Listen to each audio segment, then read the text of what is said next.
Hello, everyone. My name is Luke Pinto, and this is my action research project proposal for EDU570.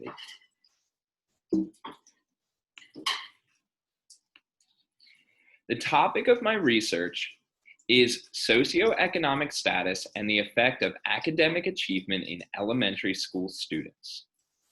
The purpose of this study is to determine if several demographic factors, including income, marital status, and education level of parents or guardians, affect academic achievement in elementary school students.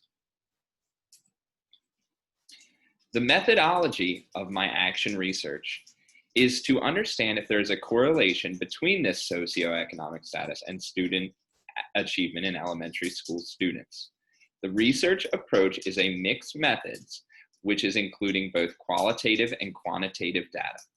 In order to understand family demographics and socioeconomic status, the research must include interviews with families or a qualitative approach and data that is used that in a quantitative way as well.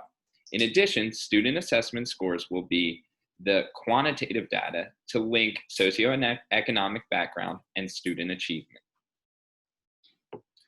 The participants of the study. For me, all elementary school students are ideal participants using stratified sampling to compare poverty and non-poverty students' academic achievement. I must gather data from all students in the elementary population, but also be able to divide into subpopulations based on socioeconomic status. That would be students with a household income of $30,000 or less versus students with a household income of more than $30,000. In addition, parents must answer interview questions that will help determine other elements to break down data in different ways. This would include income, marital status, and the highest level of education of the parents or guardians. For my data collection tools, I'm going to be using a Google form for the interviewed or survey for all parents and guardians. It will include 5 questions and be completed at the beginning of the study in kindergarten and at the end of the study, 5th grade. The interview form can be found right here, and we will go to that right now.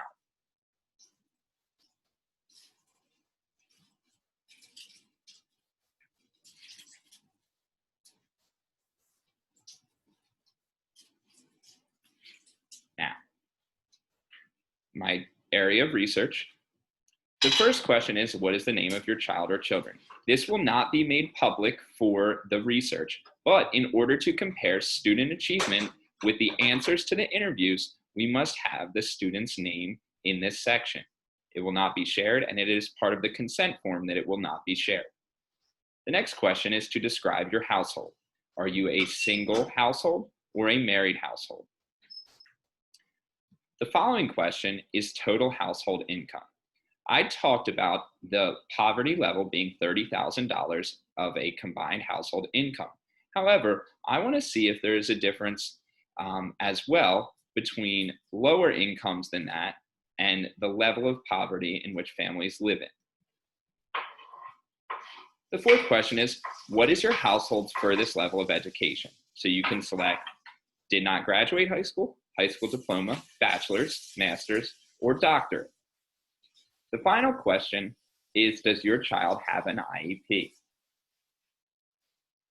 Now, if we go back to our presentation, in addition to this, Linkit will hold student assessment scores at the beginning and end of each academic year.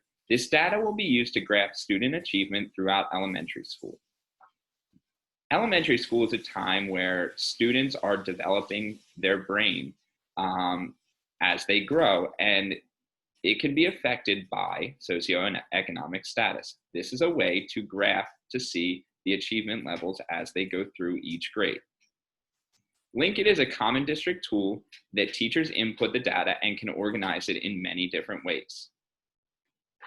The limitations to this study would include students with IEPs or other learning disabilities, or students that quickly change thresholds in the demographic from poverty level to non-poverty level. Ideally, I would like to exclude these students from the study in order to have a more accurate representation of the data. For my procedures, I would like to keep this study as simple as possible and really focus on the information at hand. Step 1 is to invite all elementary school students at the beginning of the school year. As the beginning of this school year paperwork is being handed out, this will be part of that. And it will be collected if they would like to be a part of the study. Step 2, for all those that said they would be part of the study, would be to obtain consent forms from all adults and students and store in the Google Drive that I have set up for this study. First one is IRB 010A, which is the adult consent form. I would also need the IRB 010B, the consent form for students aged 7 to 14, as well as the IRB 010D, or parental permission for their student to participate in this study. If I received all those consent forms, then I would be able to continue with the research with that specific student or family. Step 3 would be to release the interview Google form for parental completion via email.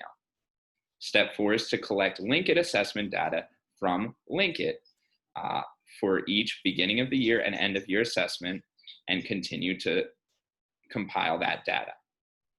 That would be creating a spreadsheet in step 5 that includes demographics and each year assessment scores.